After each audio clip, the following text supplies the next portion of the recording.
سے اپنی مخصوص نشست پر بٹھاتے تھے. تو یہ فیض تھا پہلا مرحلہ قرآن کی اس تعلیم کا کہ خبردار کوئی تفریق نہیں ہونی چاہیے، تم سب کو ہم نے ایک مرد عورت سے پیدا کیا. اور اس کے بعد اس کو جلا دی، نورانیت بخشی، روشنی عطا کی سرکار دو عالم کے طرز عمل نے کہ کھڑے ہو جاتے ہیں، مرحبا کہتے ہیں، کھڑے ہو جاتے ہیں، مرحبا کہتے ہیں اور اپنی مخصوص نشست پر بٹھاتے ہیں تاکہ دنیا کے ذہنوں سے وہ جو ناقص تصور تھا اس کو مکمل طور پر صاف کر دیا جائے اور بتا دیا جائے کہ نہیں، یہ اللہ کی طرف سے تمہیں رحمت ملی ہے. اس لیے حضور نے فرمان بھی ہے کہ الولد نعمت والبنت رحمت، بیٹا نعمت ہے، بیٹی رحمت ہے. سبحان اللہ. تو تمہارے پاس اگر بیٹی آ رہی ہے تو گھر اللہ کی رحمت تمہارے گھر نازل ہو رہی ہے. تو قرآن کی جہاں برکتیں ہیں وہاں ایک برکت تو یہ ہے. دوسری ہے کہ قرآن نے ایک صالح معاشرے کا عنوان عطا کیا. ماضی میں جو قرآن سے پہلے کی دنیا ہے، ہم دیکھتے ہیں کہ جو شخص جتنی زیادہ لوٹ مار کر لے اتنا ہی معزز ہو جاتا تھا. اس قافلے کو لوٹ لیا، اس قافلے کو لوٹ لیا، اس قافلے کو لوٹ لیا، معزز بن گیا اس اپنی لوٹ مار کے ذریعے حاصل ہونے والی دولت سے. قرآن میں آتے اعلان کیا کہ خبردار تمہاری عزت و کرامت صرف ایک چیز میں ہے، ان اکرمکم عند اللہ اتقاکم. تمہارے اللہ کے نزدیک معزز وہی ہے کہ جو تقوی پرہیزگاری سب سے زیادہ ہوگی. یہ جو تم مختلف قبائل میں ہو کہ یہ ہاشمی قبیلہ ہے، یہ اموی قبیلہ ہے، یہ بنی طے ہے، یہ بنی عدی ہے، یہ بنی تیم ہے، یہ سب لتعارفو، مختلف قبائل میں ہم نے تم کو اس لیے رکھا ہے تم شناخت کر سکو. اس کا نام بھی محسن ہے، یہ کہاں سے آیا ہے؟ یہ بنی تیم کا آدمی ہے. اس کا نام بھی محسن ہے، اس کا تعلق کس سے ہے؟ یہ بنی عدی سے ہے. اس کا نام بھی محسن ہے، اس کا تعلق کہاں سے ہے؟ یہ بنی ہاشم سے. سبحان اللہ. تو یہ شناخت کا ذریعہ رکھا گیا ہے. ٹھیک ہے. لیکن اس شناخت کی وجہ سے یہ معزز نہیں ہو گیا جب تک کہ اس کے اندر پاکیزگی نفس نہ ہو، ٹھیک ہے. جب تک کہ اس کے اندر اللہ سے رابطہ نہ ہو، جب تک کہ اس کے اندر پرہیزگاری نہ ہو، جب تک کہ اس کے اندر گناہوں سے دوری نہ ہو، جب تک کہ اس کا سر اللہ کی بارگاہ میں جھکتا نہ ہو. سبحان اللہ. تو یہ جو تبدیلی آئی یہ قرآن کی برکت سے آئی. سبحان اللہ. قرآن کے نزول سے پہلے پورا معاشرہ ایک جنگل کا نمونہ پیش کرتا تھا. ٹھیک. مگر حضور اکرم کے اعلان کے بعد یہی وجہ تھی کہ جو لوگ ظاہراً قرآن کی مخالفت کرتے تھے وہ راتوں کو چھپ کر سنتے تھے. جی. اور قرآن نے اس کی نشاندہی بھی کر دی ہے. یہ لوگ چھپ چھپ کے سنتے تھے، پھر بجلی چمک جاتی تھی تو سب چہرے عیاں ہو جاتے تھے کہ یہ کون لوگ جو مخالفت کیا کرتے تھے. جی.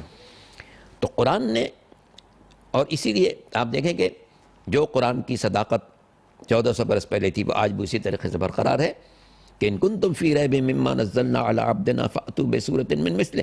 اگر تمہیں شک ہے کہ ہم نے بندے پر جان نازل کیا، ہم نے نہیں نازل کیا، ایک سورہ لے آؤ. سبحان اللہ. اور قرآن نے نہیں کہا تھا کہ تم سورہ بقرہ جیسا 286 سوروں پر آیتوں پر مشتمل کوئی سورہ سورہ پیش کرو. کوثر لے آؤ یا سورہ ایک کوثر آیت لے آؤ. کوئی لے. ٹھیک. لیکن سبحان اللہ. سبحان اللہ. انسان عاجز رہے. انسان عاجز ہے اور یہ کلام اللہ ہے، منزل من اللہ ہے. اللہ اکبر، اللہ اکبر.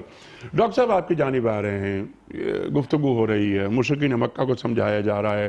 وہ اعتراض کر رہے ہیں کہ یہ کتاب کسی انسان پر نازل نہیں ہو سکتا. یہ کلام یہودیوں سے پوچھ رہے ہیں مشرکین اور عیسائیوں سے پوچھ رہے ہیں مشرکین کہ تم تو پیغمبروں کو مانتے ہو، یہ بتاؤ کسی بشر پہ کلام نازل ہو سکتا ہے؟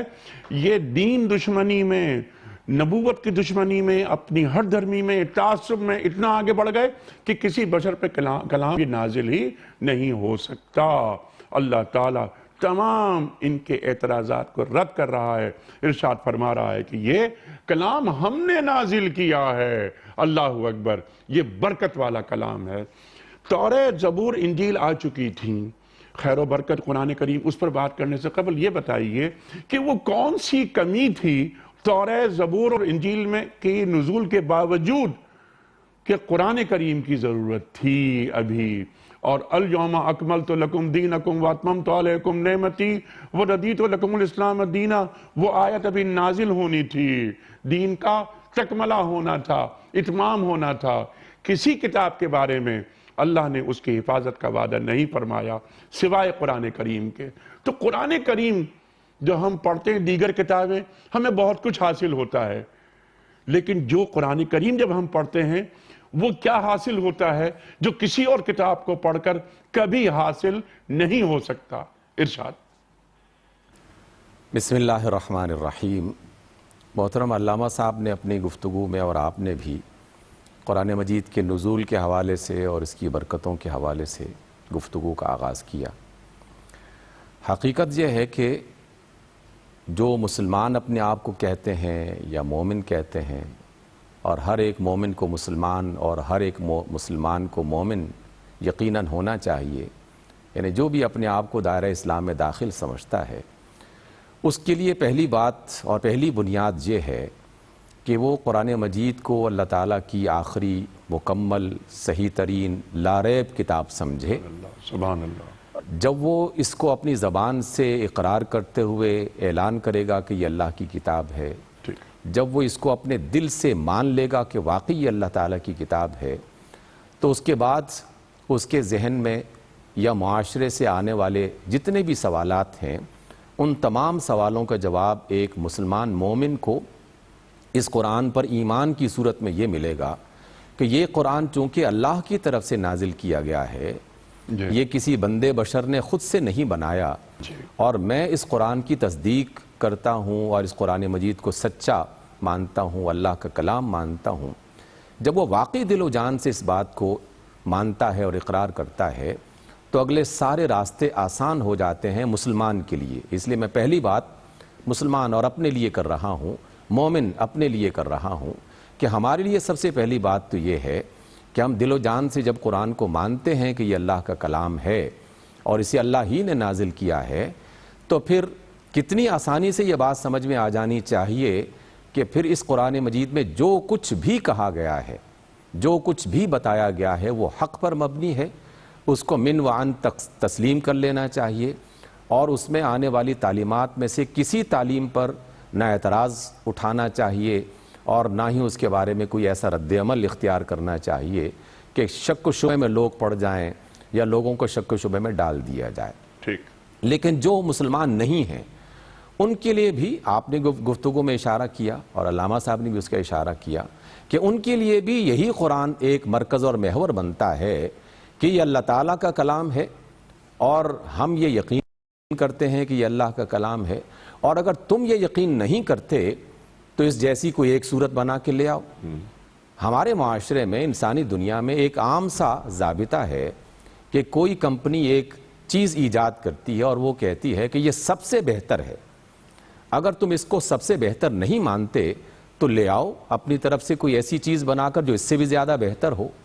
اور اگر وہ تمام تر کوششوں کے باوجود اس میں ناکام ہو جائیں تو پھر انہیں تسلیم کرنا چاہیے کہ جو اس کمپنی کا کلیم تھا وہ بالکل کلیم درست تھا. اللہ رب العزت نے دنیا میں بسنے والے تمام انسانوں کو کہ جن کے پاس آسمانی کتابیں آ بھی چکی تھیں، ان سے بھی یہ کہا کہ جنہوں نے انکار کیا کہ نہیں یہ کلام اترا ہی نہیں ہے رسول اللہ صلی اللہ علیہ وسلم پر، یا جنہوں نے یہ کہا کہ یہ تو اپنی طرف سے بنا کے لے آئے ہیں، یا جنہوں نے یہ کہا کہ اس طرح کا تو ہم بھی بنا کے لے کے آ سکتے ہیں، تو ان غیر مومنوں کے لیے اللہ رب العزت نے کہا کہ یہ انزلناہ، ہم نے اس کو نازل کیا ہے، اگر تم اس بات میں سچے ہو تو پھر اس جیسی کوئی ایک صورت بنا کے لے آؤ. اس لیے انیق بھائی، سب سے پہلی بنیاد یہیں سے اٹھتی ہے ایک مسلمان اور مومن کے لیے کہ اگر وہ قرآن مجید کے کسی حکم کے بارے میں کوئی دوسری رائے رکھتا ہے جو قرآن کی نہیں ہے، تو پھر اسے سمجھ لینا چاہیے کہ اس کے ایمان میں کہیں نہ کہیں خرابی یا نقص پایا جاتا ہے. اور ایک غیر مسلم جو ہے وہ اگر قرآن کو نہیں مانتا تو اس کے لیے یہ چیلنج قیامت تک برقرار ہے کہ یا تو اس سے بہتر چیز لے کے آؤ اور یا پھر اسی کو اللہ تعالیٰ کا کلام اور اس کو تسلیم کرو. اس لیے انزلناہ کی جو صفت ہے اور یہ جو کیفیت ہے، یہ دونوں کے لیے، مسلمانوں کے لیے بھی اور غیر مسلموں کے لیے بھی قرآن کے قریب لانے کا ایک ذریعہ بن رہی ہے. ایمان یا کوشش کرنے کے بعد لے آؤ، اور یا پھر غیب پر یقین کرتے ہوئے جناب رسول اللہ صلی اللہ علیہ وسلم کی سیرت اور آپ کی سچائی اور آپ کی امانت اور آپ کی صداقت پر یقین رکھتے ہوئے اس کو تسلیم کر لو. دوسری بات جو علامہ صاحب نے بھی جس کو بہت اچھے طریقے سے جس کا آغاز کیا کہ قرآن مجید کے ہر حکم میں برکتیں ہی برکتیں ہیں، یہ مبارک بنایا گیا ہے، اور برکت کے دو معنی پائے جاتے ہیں، بے شمار اور بھی ہیں لیکن یہ دو مرکزی معنی ہیں. ایک تو کسی چیز میں اضافہ ہو جانا اور دوسرا کسی چیز میں بہتری آ جانا. اس لیے علامہ صاحب نے ایک گھر کے اندر اور ایک معاشرے میں مرد اور عورت، بیوی اور خاتون اور جو خامند ہے، بیٹے اور بیٹیاں، اس کے حوالے سے جو خرابیاں پائی جاتی تھیں، نظریے میں، خیالات میں جو فساد پائے جاتے تھے، ان کی طرف اشارہ کیا کہ قرآن مجید مبارک بنا ان تمام گھرانوں کے لیے کہ جن گھرانوں میں بیٹوں اور بیٹیوں میں فرق کر کے انسانیت اور انسانوں کی تذلیل کی جاتی تھی، اور جس میں اس جینڈر کی بنیاد پر فرق لاتے ہوئے انسانوں کے لیے بے شمار ظلم کے راستے کھولے گئے تھے۔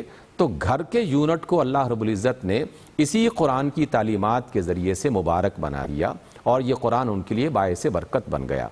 لیکن یہ صرف گھر کی بات نہیں ہے، زندگی کے تمام شعبوں کے ساتھ قرآن مجید ایسا ہی رویہ اختیار کرتا ہے کہ یہ وہ روشن تعلیمات ہیں کہ جس ادارے نے، جس نظام نے، جس شعبے نے، جس فرد نے یا جس جماعت اور قوم نے قرآن مجید کے اصولوں کو اپنی زندگی کا اصول بنا لیا، اللہ تعالیٰ نے اسے مبارک بنا دیا اس کے لیے۔ سبحان اللہ۔ وہ مسلم ممالک، مسلم معاشرے ہوں یا غیر مسلم ممالک اور غیر مسلم معاشرے ہوں، یہ قرآن مجید اور اس کی تعلیمات اس قدر بابرکت ہیں کہ دنیا کی زندگی میں کوئی بھی شخص اس کی برکت سے محروم نہیں رہ سکتا اگر وہ واقعی اس کو دل و جان سے مانتا ہے اور اس پر عمل کرتا ہے۔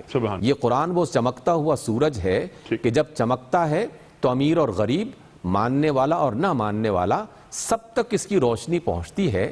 اب دیکھنا یہ ہے کہ کون اس کی روشنی سے فائدہ اٹھاتا ہے اور کون اس کی روشنی کو دیکھ کر اپنی آنکھیں بند کر لیتا ہے۔ اس لیے یہ مبارک تو ہے، اس میں کوئی شک نہیں۔ برکتوں کو اب تلاش کرنا ہے دو میدانوں میں۔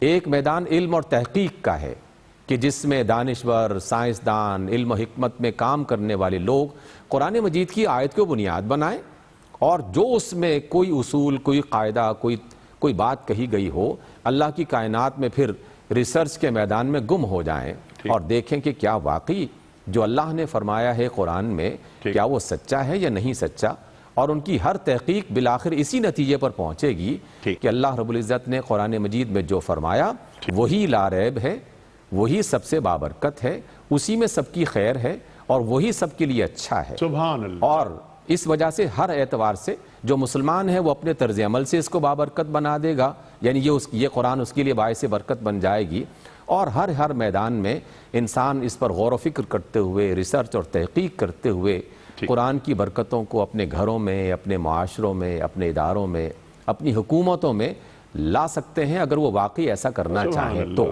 سبحان اللہ۔ یعنی قرآن کریم کی برکتوں کے پہلے حقدار مسلمان ہیں۔ ڈاکٹر صاحب نے کتنی اچھی بات یہ اٹھائی۔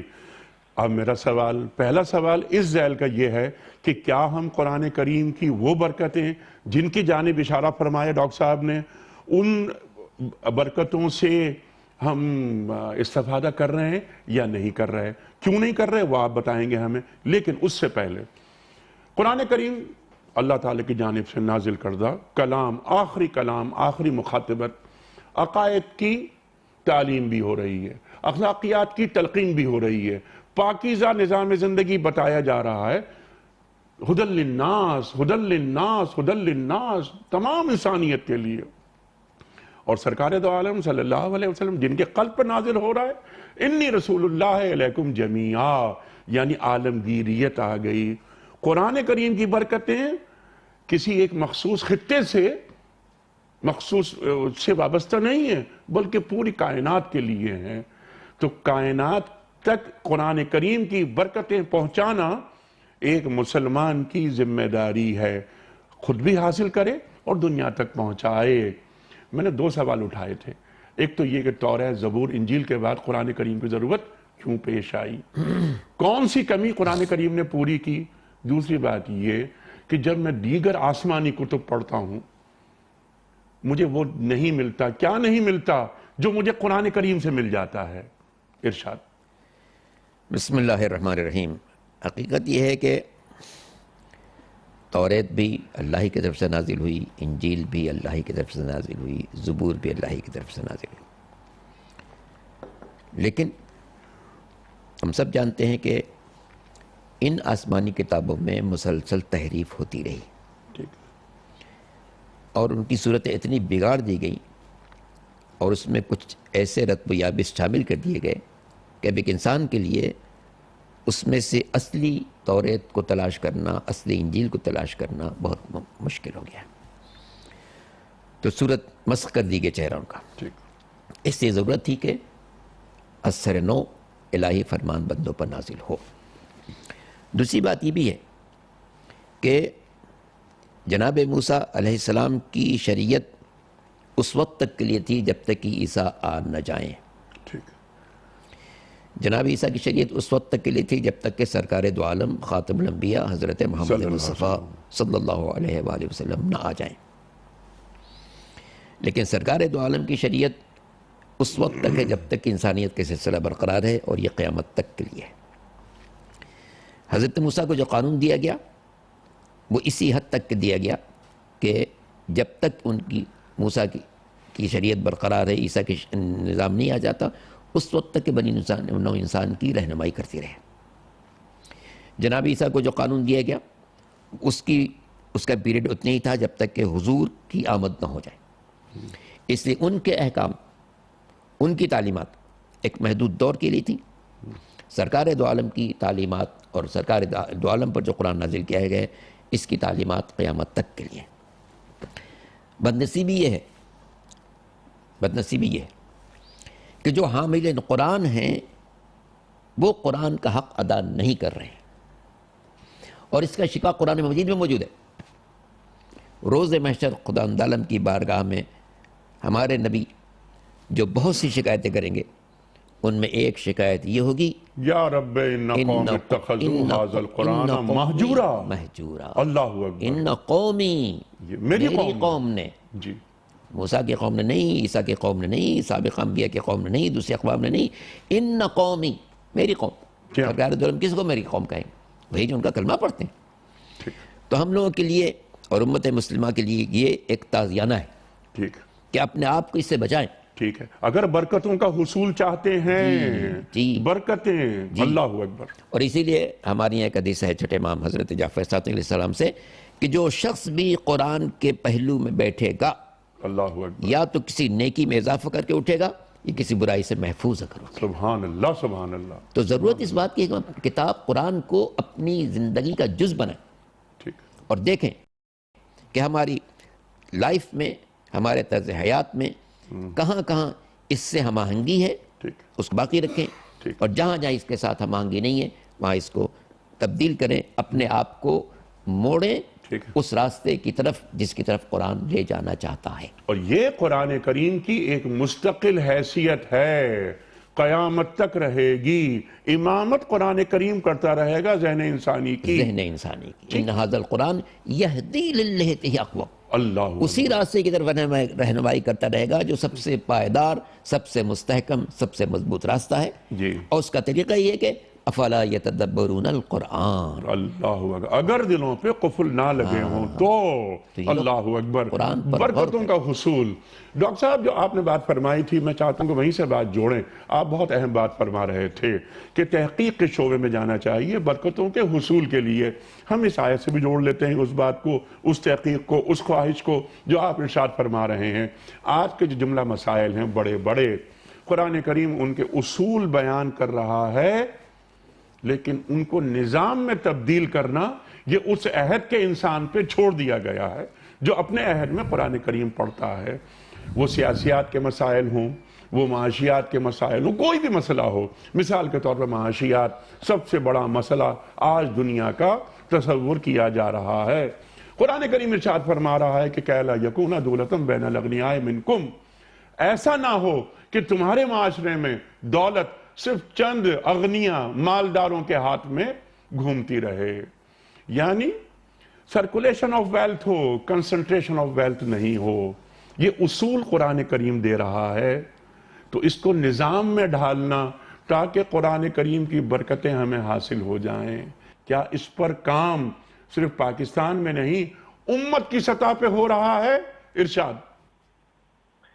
دیکھیں انیق بھائی، جو آپ بات کر رہے ہیں اور جو علامہ صاحب نے اس کا ذکر کیا، اس پہلے سوال کے ساتھ بھی اس کو جوڑا جا رہا ہے. جی. اور حقیقت بھی یہی ہے کہ اس کو جوڑنا ہی چاہیے. جی. کہ قرآن مجید کی جو ضرورت ہے ایک تو اس اعتبار سے جس کی طرف علامہ صاحب نے اشارہ کیا کہ سابقہ آسمانی کتابوں میں اس قدر تحریف ہو چکی تھی کہ اب وہ اپنی اصلی حالت میں برقرار نہ رہی. لیکن ایک دوسری ضرورت بھی اس اعتبار سے تھی کہ اللہ رب العزت اپنے سب سے محبوب، سب سے آخر میں لیکن سب سے بہتر، سب سے اعلیٰ اور عرفہ مقام رکھنے والے نبی محمد صلی اللہ علیہ وسلم کو ایک ایسا کلام عطا کرنے والے تھے جو قیامت تک آنے والی انسانی عقل کے ارتقاء کے ہر دور کے لیے مطابق ہو، ہر دور کے لیے کافی ہو.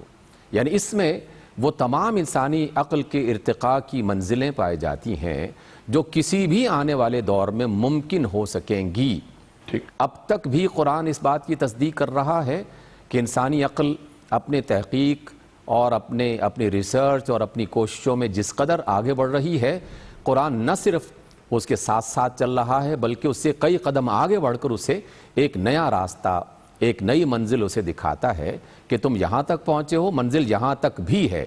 تو اس اعتبار سے بھی قرآن مجید کو اللہ رب العزت نے ایک ایسی کمپریہنسو اور ایک ایسی لازوال کتاب بنا کے رکھا جو قیامت تک آنے والی تمام انسانی عقل کے ارتقاء کی ضرورتوں کو پوری کرے گی. دوسری بات جو ابھی آپ نے جس کی طرف اشارہ کیا، حقیقت یہ ہے کہ اگر ہم اس کو غیر جانبدار ہو کر اور واقعی وہ جسے کہتے ہیں کہ اپنے دل میں جھانک کر اس کا جواب تلاش کریں، تو مسلم دنیا میں اس کے دانشور، اس کے سائنسدان، اس کے علماء، اس کے پڑھنے والے لکھنے والے افراد، اس کے سوچنے والے افراد اس طریقے سے اس پر کام نہیں کر رہے جس طریقے سے اٹھان ہوئی تھی اسلامی معاشرے میں ان تمام سائنسدانوں نے، مفسرین نے، علماء نے، دانشوروں نے، فقہاء نے جس کی بنیادیں رکھی تھیں، جن بنیادوں نے عالم مغرب کو اور عالم مشرق کو ایک ایسی منزل پہ پہنچا دیا کہ جس پر وہ آج فخر کر رہے ہیں.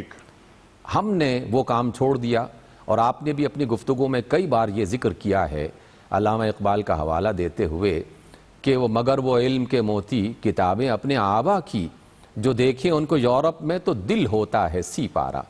مطلب یہ ہوا کہ دل تو کٹ رہا ہے اس وجہ سے کہ قرآن نے جو رہنمائی کی تھی، جن لوگوں نے اس رہنمائی کی بنیاد پر اپنے آپ کو، اپنے معاشرے کو، انسانی زندگی کو جو منزلیں عطا کیں، پھر وہاں پر جا کے ایک وقت آیا کہ یہ رک گیا سلسلہ. اور اب اگر ہم جائزہ لیں، میں آپ کو ذریعہ بناتے ہوئے تمام سننے والوں کو اس کی طرف متوجہ کرنا چاہتا ہوں کہ ہمارے پاکستان کی تمام یونیورسٹیاں، تمام، کوئی اس میں جو ہے وہ استثناء نہیں ہے، پاکستان کی تمام دینی سیاسی جماعتیں، پاکستان کے تمام تھنک ٹینکس جو کسی بھی حوالے سے کام کر رہے ہوں اور کسی بھی شعبے میں کام کر رہے ہوں، واقعی اگر وہ اس بات کا جائزہ لیں کہ وہ اپنے اپنے میدان میں قرآن مجید کو کس حد تک اپنی ریسرچ کا، اپنی تحقیق کا، اپنے غور و فکر کا حصہ بنا رہے ہیں، تو سر واقعی شرم سے جھک جاتا ہے. سبحان اللہ. دینی تعلیمی اداروں میں بھی، دینی جماعتوں میں بھی، سیاسی جماعتوں میں بھی، یونیورسٹیوں میں بھی ہمارے ہاں مینجمنٹ سائنس پڑھائی جاتی ہے، قرآن کا اس کے ساتھ دور دور تک کوئی تعلق ہی نہیں ہے. سیاسیات پڑھائی جاتی ہے، قرآن مجید کے بنیادی اصول کا ذکر تک نہیں کیا جاتا، اور اگر کیا جائے تو لوگ کہتے ہیں کہ کہا جاتا ہے کہ یہ دقیانوسی اور یہ مسجد کا واعظ ہے. یہ مسجد کا واعظ نہیں ہے، یہ اللہ کائنات کے بنانے والے رب کا فرمان ہے جس نے ہمیں بتایا، جو آپ نے بھی اشارہ کیا، جہاں یہ اشارہ ملتا ہے کہ تم دولت کو سمیٹو مت اور اس کا ارتکاز مت کرو.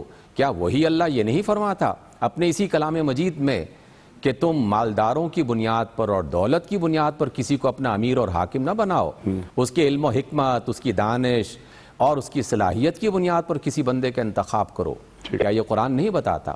اور دیگر زندگی کے میدانوں میں تو حقیقت یہ ہے کہ ہم نے ریسرچ کے میدان میں قرآن مجید کو ایک طرف رکھا ہوا ہے، اور ایک بڑی تعداد تو اس کی طرف دیکھنا ہی پسند نہیں کر رہی. لیکن کچھ لوگوں نے ابھی اس کی طرف قدم بڑھانا شروع کیا ہے، لیکن یہ بہت ہی ابتدائی ہے. الحمدللہ. ایسا نہیں ہے کہ بالکل ہی ایک سناٹا ہے. امت کی سطح پر ایک جھرجھری لی جا رہی ہے، اور بہت سوچنے سمجھنے والے اور ایک دردمند دل رکھنے والے اس امت میں ایسے لوگ موجود ہیں جو ان مسائل کی بابت سوچتے ہیں. علامہ صاحب، اب اسی بات کو چاہتا ہوں ذرا روشنی ڈالیں آپ اور واضح کریں. اس کو جوڑ بھی دیتے ہیں اس آیت سے وَلِتُنذِرَ أُمَّ الْقُرَىٰ وَمَنْ حَوْلَهَا۔ اب اسی قرآن کے ذریعے، ابھی ہم برکت پہ مزید بات کرواؤں گے میں آپ سے، اسی قرآن کے ذریعے آپ کیا کریں کہ تنبیہ کریں ام القریٰ میں رہنے والوں کی، مکہ مکرمہ جو کہ شہروں کی ماں ہے، اور وَمَنْ حَوْلَهَا، اور اس کے اطراف کی بستیوں کی، پوری کائنات کی۔ قرآن کے ذریعے سرکار دو عالم صلی اللہ علیہ وآلہ وسلم کا جو طریقہ کار، آپ کی حکمت عملی، آپ کی جو مومنانہ بصیرت اور بصارت، اللہ اکبر، یتلو علیہم آیاتہ ویزکیہم ویعلمہم الکتاب والحکمہ۔ کیا قرآن کریم کی بصیرت حاصل کیے بغیر قرآن کریم کی برکتوں کا حصول ہو سکتا ہے؟ ناممکن۔ ناممکن۔ تو وہاں جو طریقہ کار ہوا رہا قرن اول میں، کیا قرن اولا کا وہی طریقہ آج اگر ہم اسے قرن اخرى کہیں، اگر اخرى کہیں، بعض لوگ اسے قرن اخرى کہتے ہیں، یہ آخری زمانہ۔ حضرت امام مالک فرماتے ہیں کہ جس طرح امت کے پہلے حصے کی اصلاح ہوئی تھی، اسی طرح امت کے آخری حصے کی اصلاح ہوگی۔ کیا قرآن کریم کی برکتوں کے حصول کے لیے ہمیں اسی طرف نہیں جانا چاہیے؟ ارشاد۔ یقیناً یہی بات جیسا کہ ڈاکٹر صاحب بھی ذکر کر رہے تھے، بہت بڑی خرابی ہے کہ ہماری غالب اکثریت عملی زندگی میں قرآن سے بہت دور ہے، اور طرز فکر میں بھی ہم ایک بڑی تعداد، غور کر لیجئے دنیا میں شاید 120 کروڑ مسلمان ہوں گے، ہر مسلمان اسے اللہ کی آخری کتاب مانتا ہے، مگر ان میں کتنے ہیں جو روزانہ پڑھتے ہوں؟ روزانہ تلاوت کرنے والوں میں کتنے ہیں جو اس کا ترجمہ بھی پڑھتے ہوں؟ ترجمہ پڑھنے والوں میں کتنے ہیں جو اس پر غور بھی کرتے ہوں؟ غور کرنے والوں میں کتنے ہیں جو اپنی زندگی کو اس کے سانچے میں ڈھالنے کی کوشش کرتے ہوں؟ تو قرآن سے فیض حاصل کرنے کا ذریعہ اس پر تدبر ہے اور اس پر عمل ہے۔ قرآن کتاب ہدایت ہے، سرکار دو عالم آئے تھے بنی نوع انسان کی ہدایت اور رہنمائی کے لیے، جو معاشرے میں بگاڑ تھا اس کی اصلاح کے لیے، اور لوگوں کو صراط مستقیم کی طرف گامزن کرنے کے لیے۔ ظاہر ہے کہ حضور چونکہ مکے میں تھے اس لیے قرآن مکے میں نازل ہوا، لیکن الفاظ کیا ہوئے؟ وَمَنْ حَوْلَهَا، اللہ اکبر، مکہ اور اس کے ارد گرد جتنا بھی آپ سوچ سکتے ہیں۔ ام القریٰ کی کتنی جامع اصطلاح ہے، اور احادیث یہ ثابت بھی ہے کہ سب سے پہلے جو زمین ابھر کر سامنے آئی تھی وہ کوہ ابو قبیس جو مکے کے سرزمین کا حصہ ہے۔ اللہ اکبر۔ اور آج اگر آپ میپ کو سامنے رکھیں گے تو آپ دیکھیں گے بالکل یہ سینٹر ہے پورے ایسٹ اور ویسٹ کا۔ یہ بات نقشے کے ذریعے برس پہلے سرکار دو عالم نے یہی بات فرمائی صلی اللہ علیہ وسلم کہ یہ جو مکہ ہے یہ دنیا کے بالکل نقطے پر ہے، بالکل وسط میں واقع ہے، اور اس کے پاس ادھر مکے کی طرف لوگ دوڑ دوڑ کر آتے ہیں حج اور عمرے کے لیے، جس طرح ماں کے قریب بچے آتے ہیں۔ تو یہ جو حول ہے، یعنی جتنا بھی اس کے ارد گرد کی دنیا ہو سکتی ہے، اس لیے کہ سرکار دو عالم کو کسی ایک علاقے گرد نہیں بھیجا گیا تھا، بلکہ کافۃ للناس بشیرا ونذیرا، یہ تمام بڑی نوع انسان کے لیے بشارت دینے والے بھی ہیں، متنبع کرنے والے بھی ہیں۔ اللہ اکبر۔ تو قرآن مجید جب نازل ہوا تو ظاہر ہے کہ پہلے اس کے مخاطب مکے کے لوگ ہیں، اس کے بعد سرکار دو عالم کی تعلیمات پھیلتی چلی گئیں، اور دیکھیں یہ ایک غیر معمولی اعجازی شان ہے کہ صرف 8 برس میں حضور جس مکے سے رات کی تاریکی میں نکلنے پر مجبور ہوئے تھے، 8 برس میں پورے جزیرہ نما عرب میں یہ بات اتنی وزنی ہو چکی تھی کہ سرکار دو عالم اسی مکے میں دوبارہ آ رہے ہیں فاتح کی حیثیت سے، اور قُلْ جَاءَ الْحَقُّ وَزَهَقَ الْبَاطِلُ إِنَّ الْبَاطِلَ كَانَ زَهُوقًا۔ اللہ اکبر۔ اور اظہار دین، اللہ اکبر، 3 جگہ قرآن کریم میں جو اللہ تعالیٰ ارشاد فرما رہا ہے کہ هُوَ الَّذِي أَرْسَلَ رَسُولَهُ بِالْهُدَى وَدِينِ الْحَقِّ لِيُظْهِرَهُ عَلَى الدِّينِ كُلِّهِ۔ یہ دیکھیں شان، اللہ کا وعدہ، اللہ کی بات، اور سرکار دو عالم صلی اللہ علیہ وسلم کا فرمان کبھی غلط ہو ہی نہیں سکتا۔ اللہ اکبر۔ ڈاکٹر صاحب کنکلوڈ فرما دیجئے۔ ایک بات یہاں یہ بھی رہ گئی کہ جو لوگ آخرت کو مانتے ہیں وہ کیا کرتے ہیں، اور وہ اس کتاب پر ایمان لاتے ہیں اور اپنی نمازوں کی حفاظت کرتے ہیں۔ کنکلوڈ فرما دیجئے آج ہم نے کیا سیکھا؟ ارشاد۔ دیکھیے یہ جو آخری 3 الفاظ ابھی آپ نے دہرائے، در حقیقت یہ بنیاد بنتے ہیں ہماری اصلاح کی اور ہماری بہتری کی۔ جو آخرت کو مانتا ہے، یعنی جو اس بات پر یقین رکھتا ہے کہ میں جو کہہ رہا ہوں، جو کر رہا ہوں، وہ سب کا سب اللہ کے ہاں محفوظ ہو رہا ہے سبحان اللہ۔ اور ریکارڈ میں آ رہا ہے، اور بالآخر مجھ سے پوچھا جائے گا، میرا حساب کتاب ہوگا۔ ٹھیک، انیق بھائی اگر آپ کی اجازت ہو تو میں ایک جملہ یہ کہنا چاہوں گا ارشاد۔ کہ ہماری دنیا میں مختلف اوقات میں، یہ قریب کے زمانے میں مختلف ایجنسیز کی طرف سے مختلف لیکس سامنے آتی ہیں، لیکن میں ایک حشر لیکس کے لفظ کو استعمال کرنا چاہتا ہوں اللہ کہ جو آخرت پر یقین رکھتا ہے اسے اس بات پر یقین ہونا چاہیے کہ ایک ایسی لیکس بھی آنے والی ہیں جس کو حشر لیکس کہا جا سکتا ہے، اور اسے کوئی جھٹلا نہیں سکتا، اس کا کوئی انکار نہیں کر سکتا، اسے کوئی بچا نہیں سکتا۔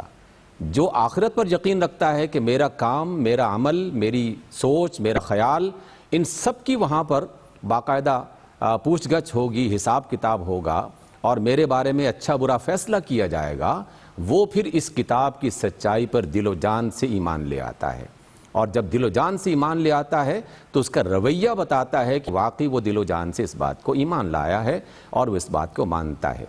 اور جو شخص یہ کرتا ہے تو پھر وہ نمازیں پڑھتا نہیں ہے، اپنے نمازوں کی حفاظت کرتا ہے۔ اللہ اکبر۔ اللہ نے کیا خوبصورت لفظ استعمال کیا کہ میں نے نماز پڑھی اور میری نماز نے مجھے سکھایا کہ تجھے اللہ کے سوا کسی اور کے سامنے نہیں جھکنا، تو حفاظت نماز کے بعد شروع ہوگی۔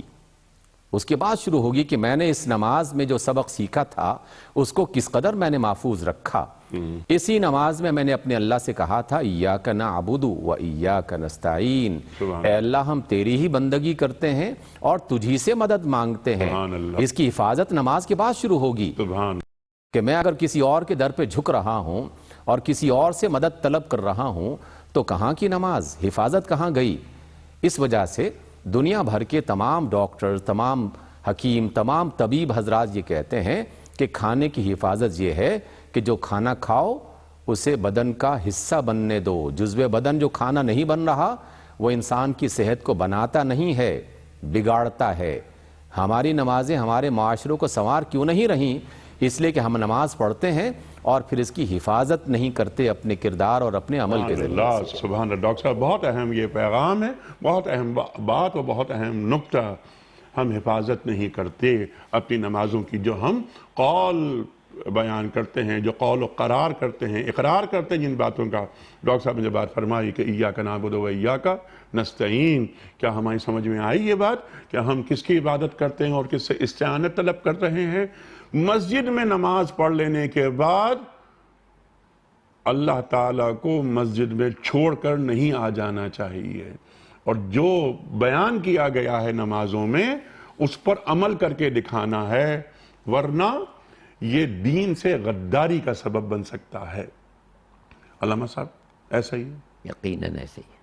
کہ جو میں اشہد ان لا الہ الا اللہ، میں گواہی دے رہا ہوں اللہ کی، تو مجھے گواہ اللہ کو ہر چیز میں بنانا ہے نا، تو میں کیسے نافرمانی کر سکتا ہوں میں؟ ان صلاتی و نسکی و محیای و مماتی للہ رب العالمین۔ اللہ اکبر۔ اپنا رخ اللہ کی طرف کر لیا، اللہ نے کبھی مایوسی نہیں ہونے دیا۔ اور جو آپ نے بات فرمائی تو پھر باقی کیا بچا ہمارے پاس؟ ان صلاتی و نسکی و محیای و مماتی للہ رب العالمین، میری زندگی، میری موت، میری قربانیاں سب کچھ تیرے لیے ہیں اے اللہ، تو میرا کیا رہا؟ تو خود کو اللہ کے حوالے کر دینا چاہیے اور اللہ کو اللہ سے مانگ لینا چاہیے، اے اللہ تو مجھے مل جائے۔ حضرت امام حسین علیہ السلام کا وہ قول یاد آ رہا ہے مجھے کہ جس نے سب کچھ پایا اللہ کو کھو دیا اس نے کچھ بھی نہیں پایا، جس نے سب کچھ کھو دیا مگر اللہ کو پا لیا اس نے سب کچھ پا لیا۔ اس نے سب کچھ پا لیا۔ اللہ اکبر، اللہ اکبر۔ وقت یہاں مکمل ہو رہا ہے پروگرام کا۔ علامہ صاحب آپ کا بہت شکر گزار، ڈاکٹر حبیب الرحمن عاصم صاحب آپ کا بڑا ممنون تشریف لائے، اور ہم نے حسب روایت آپ دونوں حضرات سے بہت سیکھا۔ خواتین و حضرات، کل کا سوال یہ تھا کہ سرکار دو عالم صلی اللہ علیہ وآلہ وسلم کے آخری ایام میں آپ صلی اللہ علیہ وآلہ وسلم کی جگہ کس نے نماز پڑھائی؟ درست جواب حضرت ابو بکر صدیق رضی اللہ تعالی عنہ نے۔ آج کا سوال نوٹ فرما لیجئے کس کے بارے میں؟ سرکار دو عالم صلی اللہ علیہ وآلہ وسلم نے فرمایا کہ یہ اس امت کا فرعون ہے۔ 3 آپشنز، ابو جہل یا عبداللہ بن ابی یا ابو لہب۔ جو درست جواب آپ سمجھتے ہوں روانہ فرمائیے۔ ہمارے فون نمبرز ہیں 009221343000980 یا 0092213452709۔ ہمارا ای میل ایڈریس ps@duniatv.tv، ہمارا SMS کا نمبر 3031۔ قبلہ ایک پرچی نکال کر اس بال میں سے آپ اعلان فرمائیے، ذرا ایک زحمت ہوگی، ایک بال رکھا ہے آپ کے پاس، ایک پرچی آپ نے اس میں سے نکال لی اور آپ اعلان فرمائیے۔ صالح محمد ابڑو، کراچی۔ صالح محمد ابڑو صاحب کراچی سے جی۔ آپ کی خدمت میں دنیا ٹی وی کی جانب سے کوئز کا صحیح جواب بتانے کے صلے میں دینی کتب پر مشتمل تحفہ روانہ کیا جا رہا ہے۔ آپ کو بہت مبارک ہو۔ اختتام ہوتا ہے پیام صبح کا روزانہ آج کے قول پر، ایک بات پر۔ وہ قول ہوتا ہے صاحب نہج البلاغہ امیر المومنین حضرت علی مرتضیٰ کرم اللہ وجہہ کا۔ آپ فرماتے ہیں کہ نیک ادب اعلیٰ ترین نسب ہے اور مقصد تک پہنچنے کے لیے بلند ترین وسیلہ۔ اللہ اکبر۔ نیک ادب اعلیٰ ترین نسب ہے اور مقصد تک پہنچنے کے لیے بلند ترین وسیلہ۔ اللہ اکبر۔ کل تک کے لیے اپنے میزبان انیق احمد کو اجازت۔ خدا حافظ۔